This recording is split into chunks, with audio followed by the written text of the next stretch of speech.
Hi, welcome to the course Building Reusable Code with Rust.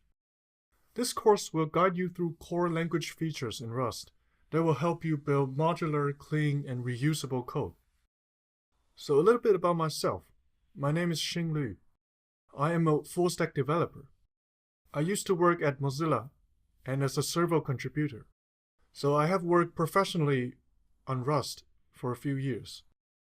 The most noticeable project I've worked in Mozilla was the Firefox Quantum project and the server browser engine. I also helped establish the Rust community in Taiwan. I'm also an active blogger, so you can find my blog from the link.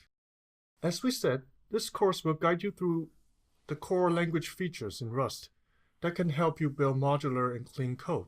So let's take a look at what we will learn throughout this course.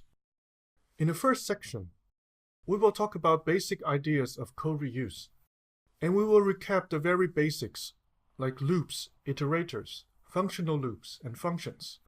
This will give us a foundation about how code reuse are in Rust. In section 2, we will talk about generics. We will see how we can use generics on functions, structs, and enums, so we can reuse higher-level algorithms and data structures. We will also show you how generics are used in the Rust standard library. In section 3, we will talk about traits. You will learn how traits can help you define interfaces and enforce them. We can also achieve polymorphism through trait objects. We will also touch some advanced topics like associated types and performance impact of traits. We will then walk you through the traits in standard library. In section 4, we will show you how to do metaprogramming with macros, so you can create custom derived or declarative macros. Again, we will talk about useful macros in the standard library. In section 5, we will learn how to package our code into crates and how we can create namespaces within crates with modules. Finally, we will show you how to publish your own crates to crates.io, the public Rust crate registry. So who is best suited for this course? We'll assume you have some basic knowledge about Rust.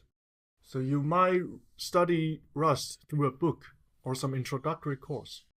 So you might have read a Rust book or study some introductory course. So you understand the basic syntax of Rust, but you are eager to learn how to write better Rust code that is clean and reusable.